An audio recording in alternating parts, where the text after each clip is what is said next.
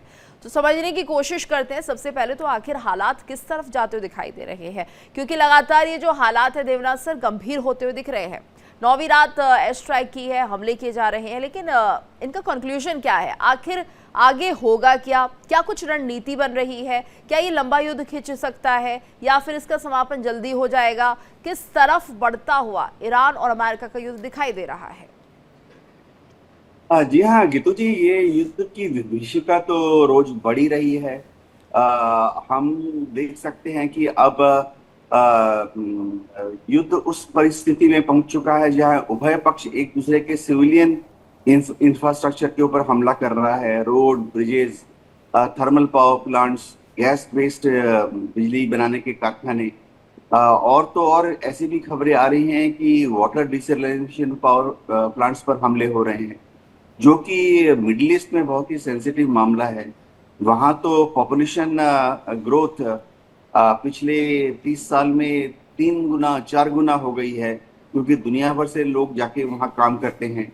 उस मुकाबले वहाँ पर पीने का पानी की असुविधा है ही, सदियों से रही है, रेगिस्तान है, नदियाँ हैं नहीं।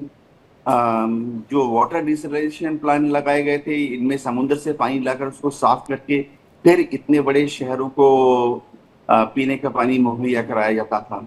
यानी अब सीरियस डैमेज पहुंचाने की कोशिश हो रही है। ऐसे में कोई इंडिकेशन ऐसे भी नहीं आ रहे हैं कि अमेरिका और क्या करेगा, क्या और बॉम्ब गिराएगा।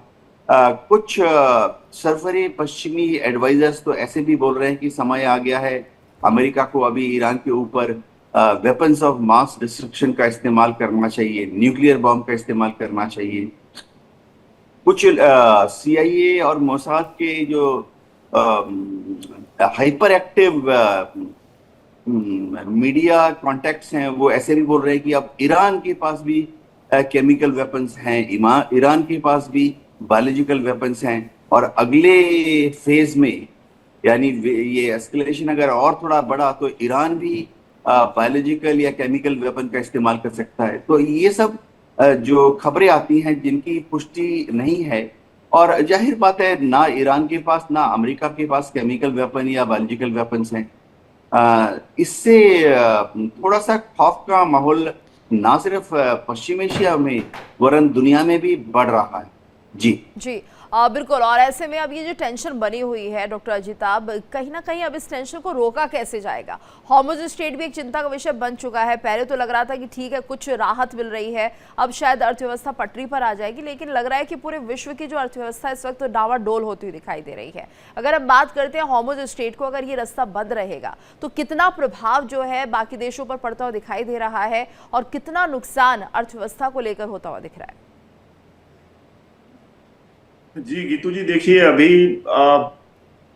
युद्ध थमने के आसार तो नहीं दिख रहे हैं। जो खबरें अभी आ रही हैं कि एक तरफ राष्ट्रपति ट्रम्प ने खुद कहा है कि वो और बढ़ाएंगे, और चूंकि वहां पे अमेरिका के कह लीजिए बॉडी बैगेज जो हैं वो बढ़ रहे हैं, खबरें आ रही हैं कि ये 2 और कैजुअलिटी हुई है, इराक में एक कैजुअलिटी हुई है, एक मिसिंग जो सोल्जर्स था वहां पे जॉर्डन में शायद उसके कुछ रिमेन्स मिले हैं जिसकी चेकिंग की जा रही है। तो ऐसे में अमेरिका के अंदर बौखलाहट बढ़ेगी। निश्चित रूप से अमेरिका के अंदर वहां के लोग नहीं चाहते इस युद्ध को, और राष्ट्रपति ट्रम्प पे ये प्रेशर तो बहुत ज्यादा है, और खास करके चुनाव जो सर पे मंडरा रहा है तो उसमें वो प्रेशर तो है, लेकिन फिर भी राष्ट्रपति ट्रम्प अभी मानने को तैयार नहीं है। खबरें आ रही हैं कि उन्होंने शायद यूरोप से फाइटर जेट्स को मिडिल ईस्ट भेजने की तैयारी शुरू कर दी है।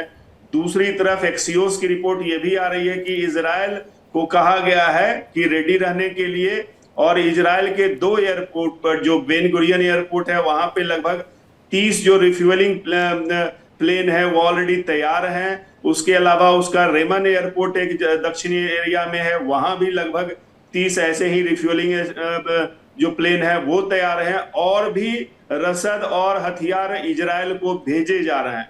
तो आप देखिए एक तरह से चारों तरफ से ईरान को फिर से घेरने की तैयारी है, और ऑब्वियसली हॉर्मुज तो पहला इनका है ही कि हॉर्मुज को जल्दी से जल्दी छुड़ाया जाए, क्योंकि जो आपने वर्ल्ड इकोनॉमी की बात की तो यस, अर्थव्यवस्था तो पूरी तरह से हॉर्मुज की वजह से जो ऊर्जा संकट है उससे बहुत ज्यादा प्रभावित है, और तेल के दाम देखिए बढ़ ही रहे हैं। आज फिर से ये खबरें आई है कि 3% और बढ़ गया, मतलब $90 अभी ब्रेंट क्रूज जो है कच्चा तेल वो चला गया है। तो इससे तो दुनिया की इकोनॉमी पे फिर से और ज्यादा असर होगा। दूसरी तरफ आप देख लीजिए कि जो फर्टिलाइजर है, अब कृषि का किसानों के लिए फर्टिलाइजर की जरूरत है, और लगभग 50% फर्टिलाइजर गल्फ के देशों से आता है। वैसे में उसका जो नाइट्रोजन बेस्ड जितने फर्टिलाइजर हैं उसकी सप्लाई ऑलमोस्ट टूटी हुई है। 50% अगर फर्टिलाइजर नहीं आए तो किसानों की और खाद्यान्न पे इसका असर होगा। तो ये तो महंगाई बढ़ाएगी ही बढ़ाएगी, खाद्यान्न संकट से भूखमरी भी बढ़ सकते हैं, और इस तरह की रिपोर्ट आई है यूनाइटेड नेशंस फूड प्रोग्राम की, इससे और ज्यादा लोग 3-4 करोड़ लोग भूखमरी के शिकार होंगे। तो आप सोच लीजिए, एक तरफ महंगाई, दूसरी तरफ बेरोजगारी, तीसरी तरफ खाने के सामान की कमी, ये व्यापार का जो लॉस हो रहा है वो हो ही रहा है। तो निश्चित रूप से, और ये ज्यादातर एशिया के देश जो हैं, जो ग्लोबल साउथ के देश हैं, उन पे ये ज्यादा मार पड़ रही है। तो निश्चित रूप से ये दूसरी तरफ देखें तो अमेरिका के तो बल्ले बल्ले हैं, वो तो पैसे भी कमा रहा है तेल बेचने में। आप सोच लीजिए भारत का लगभग 60% गैस की जो होती है CNG और रॉ गैस दोनों वही अमेरिका से है ना। अमेरिका अभी भारत का नंबर 1 गैस सप्लायर हो गया, तो अमेरिका को तो फायदा ही फायदा हो रहा है। लेकिन भारत जैसे देश के लिए, वहां की जनता के लिए ये बहुत ही ज्यादा प्रेशर क्रिएट करेगा।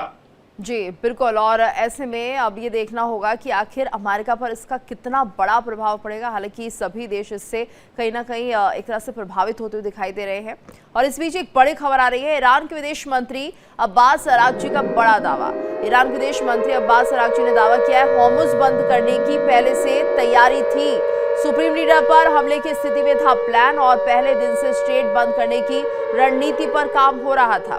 तो यहाँ पर ये बड़ी खबर है, जिस तरह से ये खुलासा किया है, दावा किया है अब्बास अरागची ने कि हॉर्मुज़ बंद करने की पहले से ही तैयारी थी। सुप्रीम लीडर पर हमले की स्थिति में था प्लान और पहले दिन से स्ट्रेट बंद करने की रणनीति थी। तो ऐसे में मनोज जी, ये माना जाए कि इसी रणनीति के तहत अब ईरान आगे बढ़ना चाहता है। हॉर्मुज़ एक ऐसा बड़ा पॉइंट बन चुका है ईरान के लिए कि जहां पर उसे लगता है कि उसे जीत मिलेगी ही मिलेगी। मनोज जी, आपकी आवाज नहीं पहुंच रही है, अनम्यूट कर लीजिएगा।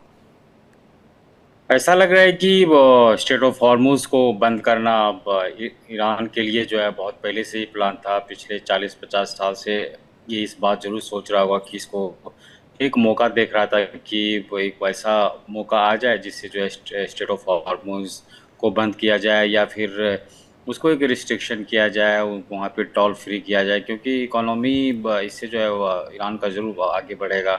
और स्वाभाविक है कि जिस तरह से कोई भी कंट्री के साइड से अगर इस तरह का अगर इकोनॉमिक एडवांटेज होगा तो स्वाभाविक है वो ज़रूर करना चाहेगा। हालांकि इजराइल और अमेरिका ने एक मौका दे दिया और शायद ये युद्ध अभी नहीं होता तो फिर एक उनका एक एम ही रह जाता लाइफ में कि ये ईरान के लिए कि इसको जो है कैसे बंद किया जाए। जब तक कुछ सिचुएशन क्रिएट ना हो, ऑलरेडी यूनाइटेड नेशन के तहत भी जो है इसको बंद करने का अधिकार नहीं था, लेकिन चूँकि इतना जोग्राफिकल कंडीशन के आधार पे और उनका नेबरिंग स्थिति को देखते हुए और शुरू से ही हम लोग देखते आए हैं कि ईरान का एक अप्रोच रहा है कि वो मिडिल ईस्ट में जो है वो को कंट्रोल करे, मिडिल ईस्ट कंट्री का जो है बादशाह बने। और तो स्वाभाविक है कि इसको ध्यान में रखते हुए उन्होंने इस तरह का काम किया है। और ऐसा लग रहा है कि हम लोग अमेरिका और इजराइल को दोष तो दे ही रहे हैं, साथ साथ मुझे ऐसा लग रहा है कि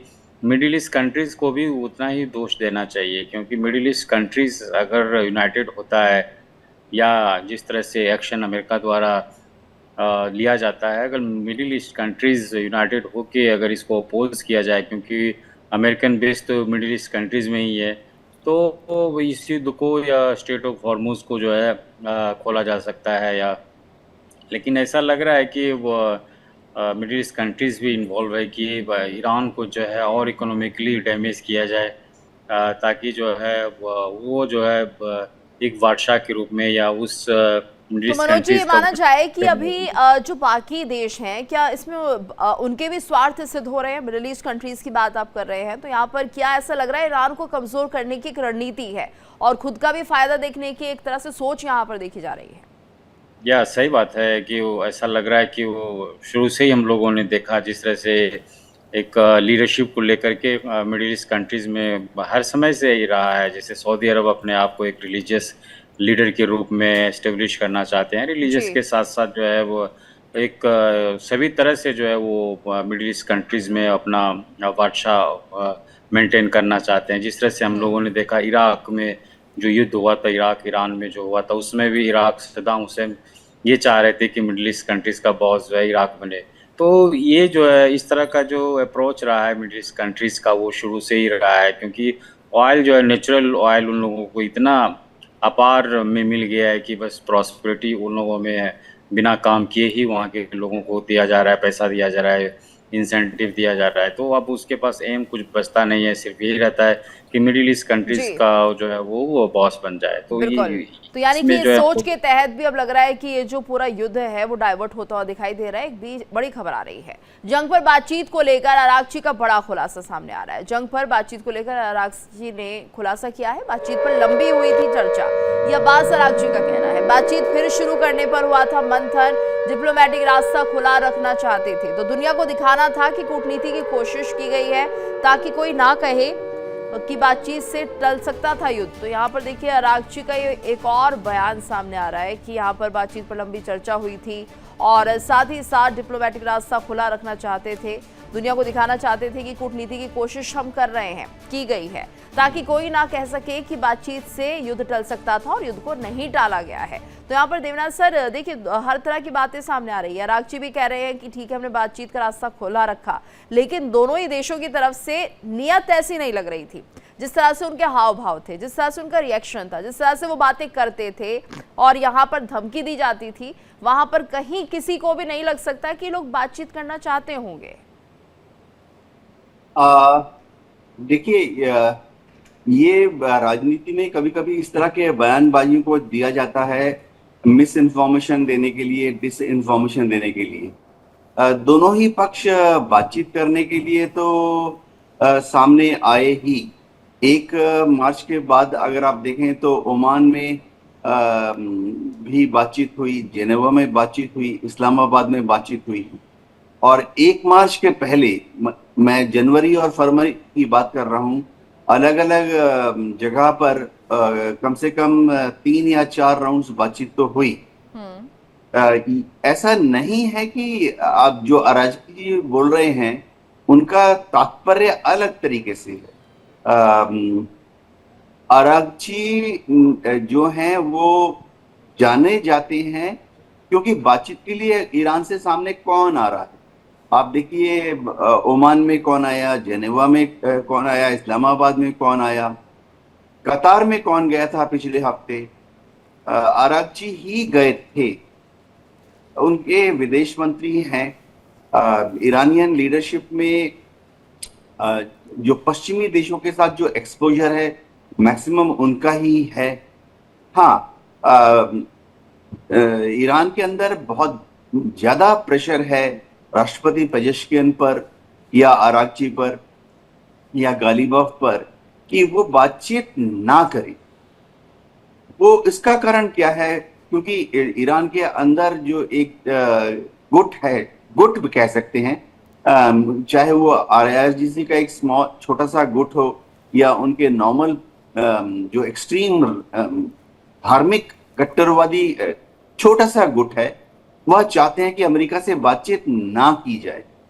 ये छोटा सा ग्रुप जो है बहुत ही वोकल है, अक्सर सड़कों पे आ जाते हैं। इस छोटे से ग्रुप ने तो राष्ट्रपति पेजेश्किन के घर के बाहर, अरागची के घर के बाहर भी प्रदर्शन किए हैं कि बातचीत ना किए जाए। तो अरागची को जब वो इस तरह का बयान देते हैं, उन्हें उभय पक्ष को बैलेंस रखना पड़ता है। अपनी जो डोमेस्टिक लोग हैं, कई बार तो पेजेश्किन, अरागची, यहाँ तो उनके जो स्पीकर हैं गालिबॉफ पे भी आरोप लगाए जाते हैं कि वो पश्चिमी एजेंट हैं। क्योंकि ईरान, हर देश में ऐसा होता है, हर देश में जो नरमपंथी होते हैं उनको जो गरम दल है वो दगाबाज, धोखेबाज, विदेशियों का एजेंट ऐसा कहते हैं। ये ना सिर्फ ईरान की बात है, दुनिया के सभी देशों में ऐसा होता है। तो उनका जरा काउंटर बैलेंस करने वाला स्टेटमेंट है। अपनी जो ईरान के अंदर जो विरोधी पक्ष है, विरोधी पक्ष मतलब ये कहते हैं ना कि खलबली पैदा करने वाले जो बहुत छोटा सा गुट है लेकिन वोकल है, ये लोग टीवी पे आ जाते हैं, ईरान के लोग ईरान के अखबार में छाप देते हैं, झंडे लेकर राष्ट्रपति पेजेश्किन को दगाबाज बोलना शुरू कर देते हैं।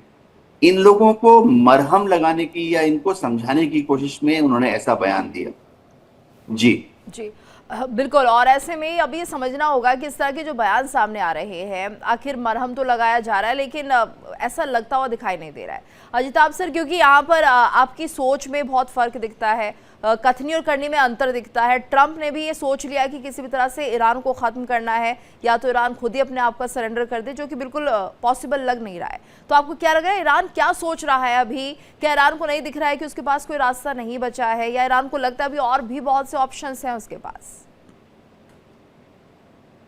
देखिए गीतू जी, अभी जो स्थिति है, एक तरफ ईरान एग्जिस्टेंशियल अपने अस्तित्व की लड़ाई लड़ रहा है। तो जब अस्तित्व पे बात आएगी तो नेचुरली वहां के लोग, वहां की फौज, वो उस हिसाब से पूरे कमिटमेंट और डेडिकेशन के साथ वो लड़ेगी, ये ऑब्वियस है। तो उनके लिए अब चूंकि ये आर और पार की लड़ाई है और अब वो शहादत की कौम भी है वो तो कहते हैं, तो ऐसे में उनके लिए जिहाद और जन्नत तो उनको उनके पार्ट ऑफ देयर लाइफ कह लीजिए एक तरह से। दूसरी तरफ राष्ट्रपति ट्रम्प जहन्नुम की बात करते हैं, तो यहाँ पे एक तो आइडियोलॉजिकल जो कमिटमेंट है निश्चित रूप से ईरान में ज्यादा है और लड़ाई के प्रति वो ज्यादा कमिटेड दिखते हैं बनिस्बत की अमेरिका और इजराइल, जो अपनी एक पॉलिसी अपने सिद्धांत के तहत या कह लीजिए अपने जिद को भी कह लीजिए उसके तहत वो लड़ रहे हैं। उस पर आपका रिएक्शन लेंगे। एक बड़ी खबर अपने दर्शकों को बता दें, जॉर्डन के अकाबा एयरपोर्ट के पास धमाके की खबर। ये बड़ी खबर आ रही है जॉर्डन के अकाबा से, जहां पर अकाबा एयरपोर्ट के पास धमाका हुआ है। अकाबा एयरपोर्ट के पास धुआं दिखाई दिया है, तो सीमा पार से कैद हुआ धुएं का दृश्य है। तनाव के बीच अकाबा में हलचल तेज हो गई है। ये बड़ी खबर, और ऐसे में जॉर्डन के अकाबा एयरपोर्ट के पास ये धमाके की तस्वीर आ रही है। आप भी देख सकते हैं किस तरह से यहाँ पर धुआं उठता हुआ दिखाई दे रहा है। तो जॉर्डन के अकाबा एयरपोर्ट के पास ये धुआं उठा है। अजिताभ सर, ये जो जॉर्डन को भी निशाने पर ले लिया गया है, तो क्या माना जाए अब ऐसे ऐसे हमले हमें देखने और सुनने को मिलते रहेंगे? बिल्कुल मिलते रहेंगे। जैसा मैंने कहा कि चूंकि यहाँ ईरान में दोनों कमिटमेंट ज्यादा है, अमेरिका तो सिद्धांत की लड़ाई लड़ रहा है और दूसरी तरफ वार ऑफ चॉइस है, उसकी पसंद है एक तरह से, जबकि ईरान के अस्तित्व का खतरा बना हुआ है, तो ये तो कहीं भी जाएंगे। और ये जैसा आपने रिपोर्ट किया गीतू जी की 9वां दिन ये है, लगातार बमबारी जारी है और लगभग 6 जो खाड़ी के देश हैं, मिडिल ईस्ट के देश हैं, उसको टारगेट किया है ईरान ने। और अब देखिए वो उसका दायरा भी बढ़ रहा है। अब डिसैलिनेशन वाटर ट्रीटमेंट प्लांट पे अटैक हो रहा है, सिविलियन एरियाज के क्षेत्रों पे ज्यादा अटैक हो रहे हैं मिलिट्री इंस्टॉलेशंस के अलावा।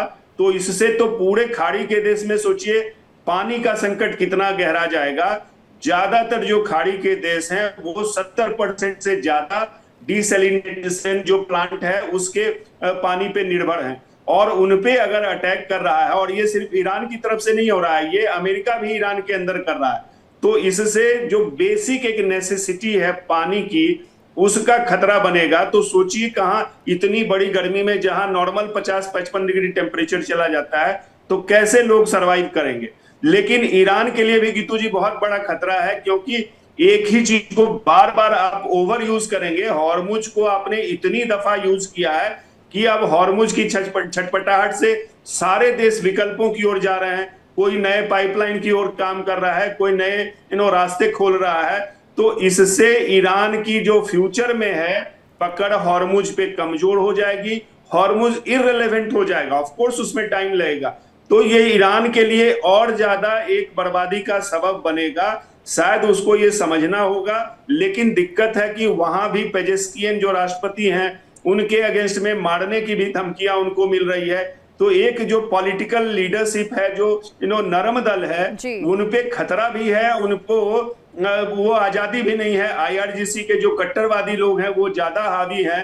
तो ईरान के अंदर टूटने का भी खतरा है, क्योंकि जिस तरह के आर्थिक हालात हैं ऐसे में तो वहां लोग जो कहने को 4.5 करोड़ लोग जनाजे की रस्म में शामिल हुए, एक राष्ट्रवाद की लहर दौड़ी, लेकिन वो कब तक होगा अगर उनके अन्न नहीं मिलेगा खाने जी, क्योंकि यहाँ पर जो हालात है बहुत बदतर होते जा रहे हैं। आपने बिल्कुल सही कहा अजिताभ सर, और ऐसे में अब यहाँ पर ईरान के जो लोग हैं वो सड़कों पर आएंगे, विरोध करेंगे, और हो भी रहा होगा क्योंकि अभी इंटरनेट सेवाएं वहां पर बंद है, इसलिए दिख कुछ नहीं पा रहा है विश्व को। धन्यवाद करना चाहेंगे आप सभी का हमारे साथ इस चर्चा में जुड़ने के लिए। और बड़ी खबर, मिडिल ईस्ट तनाव के बीच अमेरिकी शक्ति प्रदर्शन। मिडिल ईस्ट तनाव के बीच अमेरिका का शक्ति प्रदर्शन, अरब सागर में बढ़ गई है अमेरिकी सैन्य मौजूदगी। अरब सागर में USS बॉक्सर पर high alert, F-35B stealth fighter jets उड़ान के लिए तैयार। सेंटकॉम ने साझा की ऑपरेशनल तस्वीरें। USS बॉक्सर पर तेज हुई युद्ध की तैयारियां, 11वीं मरीन एक्सपेडिशनरी यूनिट तैनात की गई है। तो अरब सागर में USS बॉक्सर की तैनाती, F-35B स्टेल्थ फाइटर जेट्स उड़ान के लिए तैयार। ऐसे में सेंटकॉम ने ये ऑपरेशनल तस्वीरें साझा कर दी है। तो मिडिल ईस्ट तनाव के बीच अमेरिकी शक्ति प्रदर्शन दिखाई दे रहा है। अरब सागर में अमेरिकी सैन्य मौजूदगी बढ़ गई है। अरब सागर में USS बॉक्सर पर हाई अलर्ट, तो F-35B स्टेल्थ फाइटर जेट्स उड़ान के लिए तैयार।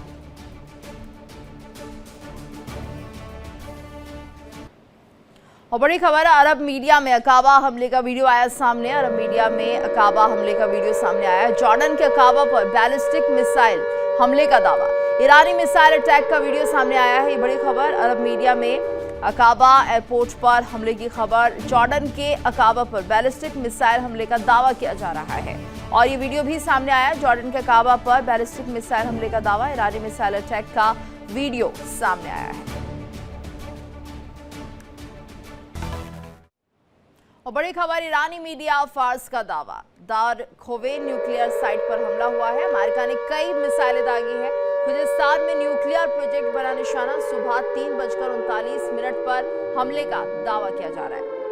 तो दार खोवेन न्यूक्लियर साइट पर हमला हुआ है। ये बड़ी खबर, ईरानी मीडिया फार्स के हवाले से खबर सामने आ रही है। दार खोवेन न्यूक्लियर साइट पर हमले की खबर। अमेरिका ने कई मिसाइलें यहां पर दागी हैं। तो खुजिस्तान में न्यूक्लियर प्रोजेक्ट बना है निशाना। सुबह 3:39 पर हमले का दावा किया है।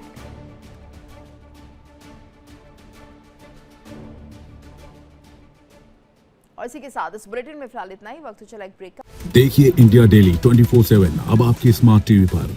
इंडिया डेली मौजूद है सभी डिजिटल प्लेटफॉर्म पर लाइव और लगातार। इंडिया डेली 24/7 हर दिन राष्ट्र को समर्पित।